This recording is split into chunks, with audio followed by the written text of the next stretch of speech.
Nick Grimshaw has opened up about leaving BBC Radio 1, saying it felt like dying after an overwhelming response to his departure.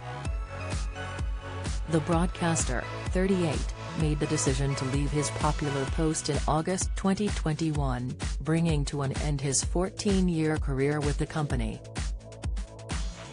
He has now reflected on his job, which he said was his childhood dream. Speaking on the Where There's a Will, There's a Way podcast, Nick said, "I think when I was growing up and we only had 4 channels, we only had one telly in the house. If my dad was watching something, the only other option was the radio. I really fell in love with it, and I felt the community of it, and everyone else on other radios I thought talked properly or had this sort of accent. Radio 1 had Sarah Cox with her accent and Chris Evans, and they just felt naughty, and I really loved them."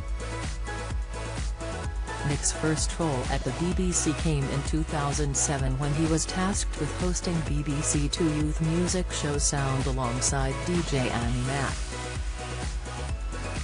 He then went on to host Radio 1's Weekend Breakfast show the following year, before taking up a position on the late-night slot on the station in 2009.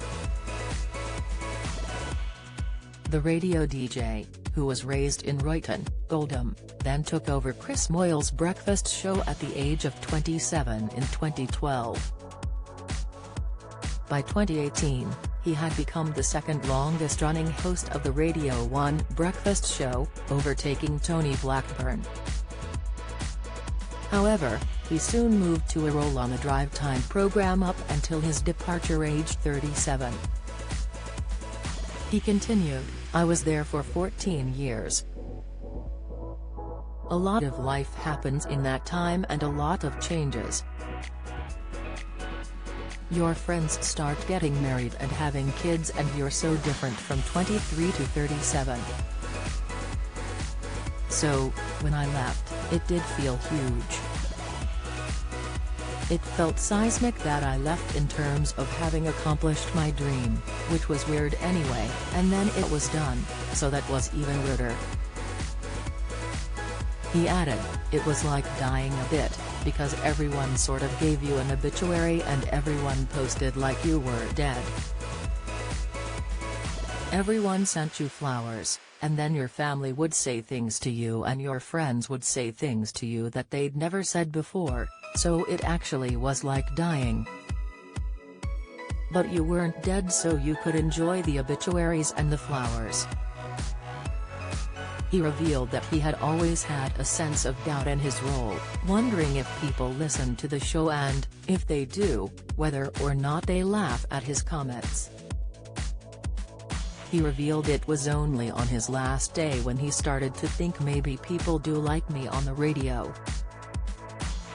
After leaving his post, Nick has gone on to front the Great Home Transformation with Emma Willis. In the 6-part series, the pair helped to renovate homes across the country in just 3 days. He also co-hosts the podcast Dish alongside Michelin-starred chef Angela Hartnett, where they talk food, drink and entertaining with different celebrity guests. Follow Mirror Celebs on Snapchat, Instagram, Twitter, and Facebook.